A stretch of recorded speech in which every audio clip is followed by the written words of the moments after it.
استاد فاطمی نیا جوان کا واقعہ، بہرحال آج شہادت بھی جوان کی ہے. جوان کا واقعہ، جوان تھا، والد عالم دین تھے، انتقال ہو گیا. گاؤں تھا، سوچا والد کا لباس پہن لیتا ہوں، کرسی پہ بیٹھ جاتا ہوں، ممبر پہ بیٹھ جاتا ہوں. کافی عرصہ گزر گیا، علم نہیں تھا اتنا، اپنی طرف سے تھوڑا بہت جانتا تھا، باقی اپنی طرف سے. ایک دن دیکھا آئینے میں کہ داڑھی میں محاسن میں سفید بال آ گئے. وجدان ضمیر نے جھنجھوڑا کہ یہ تم اتنی عرصے سے کیا کر رہے ہو، جھوٹ بول رہے ہو لوگوں، تمہاری زندگی ختم ہو جائے گی. شرمندگی ہوئی، توبہ کی خدا کی بارگاہ. ممبر پہ آیا، کہا لوگوں سے کہ اتنے عرصے سے جو میں آپ کو بتا رہا تھا، میں اپنی طرف سے، مجھے معاف کر دیں. لوگ تھے، انہوں نے معاف کیا کرنا، انہوں نے مارا بیچارے کو، مار تھوڑا کپڑے وپڑے پاڑ کے گاؤں سے باہر نکال. بیچارہ اسی حالت میں شہر پہنچا. وہاں پہ ایک بزرگ ہستی سے ملاقات ہوئی. کہا کہ کیوں پریشان ہو؟ کہا ایسا ایسا. تو کہا علم حاصل کیوں نہیں کر لیتے، پڑھ کیوں نہیں لیتے؟ کہا کہ میں کس کے پاس جاؤں، کہاں جاؤں؟ کہا فلانے مدرسے میں جاؤ، وہاں فلانا استاد ہے، اس سے کہو کہ تمہیں پڑھائے. یہ وہاں گئے. استاد وہ بڑے استاد تھے، ان کے پاس وقت ہی نہیں تھا، ٹائم نہیں تھا، جگہ نہیں تھی، کچھ بھی نہیں تھا. تو انہوں نے کہا کہ میرے پاس تو نہیں ہے وقت. واپس مایوسی کی حالت میں پھر وہی بزرگ ملے، نورانی چہرہ.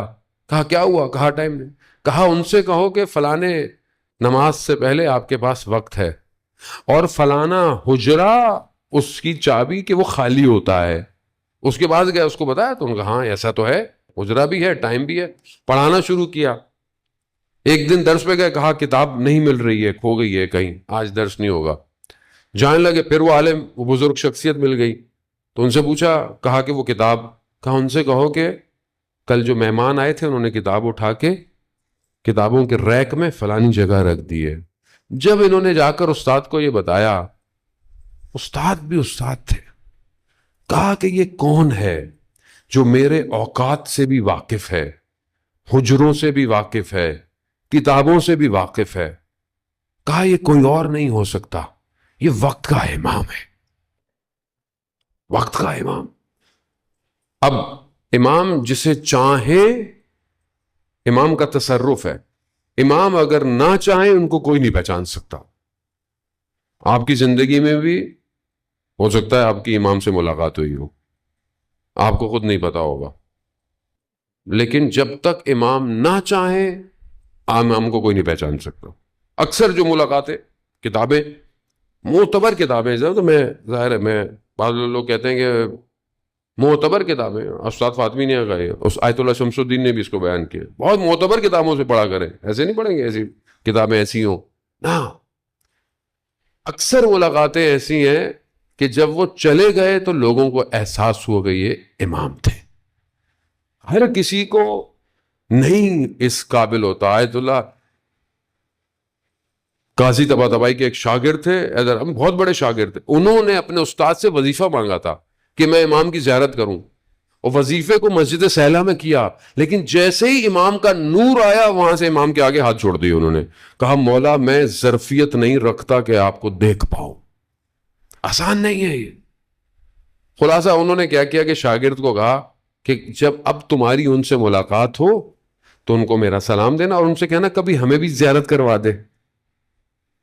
ایسے ہی ہوا. انہوں نے اسے کہا، انہوں نے کہا کہ جب ہوگی ضرورت تو ہم کر لیں گے، لیکن ہم آپ سے راضی ہیں. عزیزان مومن، ساری محنت اس لیے کہ امام راضی ہو. اس کے بعد وہ جوان کہتا ہے کہ پھر دوبارہ میری ملاقات کبھی اس شخص سے نہیں ہوئی. اپنے آپ کو اس قابل کریں. ایک جوان تھا، اس نے توبہ کی، امام نے اس کی مدد کی. آگے امام ابھی بھی موجود ہے، نہ سنی ہے، نہ شیعہ ہے، نہ کوئی عیسائی ہے، نہ کوئی کرسچن، امام ہے کائنات کا. اب کوئی امام کو پہچانے نہ پہچانے وہ اس کا مسئلہ ہے. امام امام ہے. امام کے وجود کی وجہ سے کائنات میں یہ ساری رونق ہے.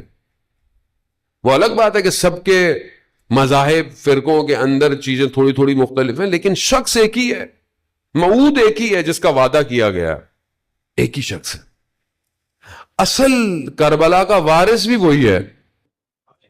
زیارت نائیہ میں جس طرح امام نے سلام کیا ہے بالکل ویسے ہی ہے جیسے امام کربلا میں موجود ہے۔ عزاداران محترم،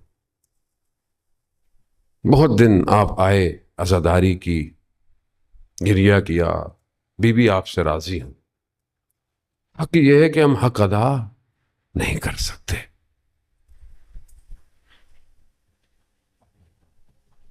جوان ایسا ہے کہ جب بھی اہل حرم کو کوئی پیغام دینا ہوتا تھا نا تو امام حسین علیہ السلام علی اکبر کو بھیجتے تھے۔ علی اکبر عزیز دل تھا سب کے لیے۔ کیوں؟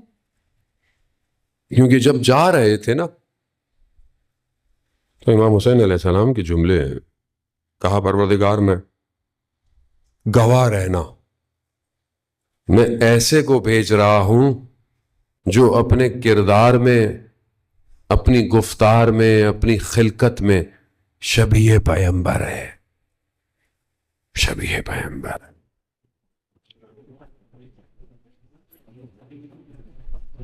راستے میں پہنچ رہے ہیں، ابھی کربلا نہیں پہنچے، امام کی آنکھ لگی ہے۔ امام نے بیدار ہوتے ہی کہا انا للہ و انا الیہ راجعون۔ حضرت علی اکبر پیچھے پیچھے ہیں۔ جوان، ہمیں حضرت علی اکبر سے درس لینا چاہیے زندگی میں۔ اپنے آپ کو دیکھیں کہ ہم حضرت علی اکبر کو کتنا فالو کرتے ہیں۔ حضرت علی اکبر نے کہا بابا یہ کلمہ کیوں کہا آپ نے؟ کہا میں نے خواب میں دیکھا کہ ایک منادی ندا دے رہا ہے کہ موت اس قافلے کے پیچھے پیچھے ہے۔ کہا بابا ہم حق پہ نہیں ہیں؟ کہا نہیں ہم حق پہ ہیں۔ کہا بابا کیا فرق پڑتا ہے، ہم موت پہ جا پڑے یا موت ہم پر آ پڑے؟ یہ ہے علی اکبر۔ عزاداران محترم،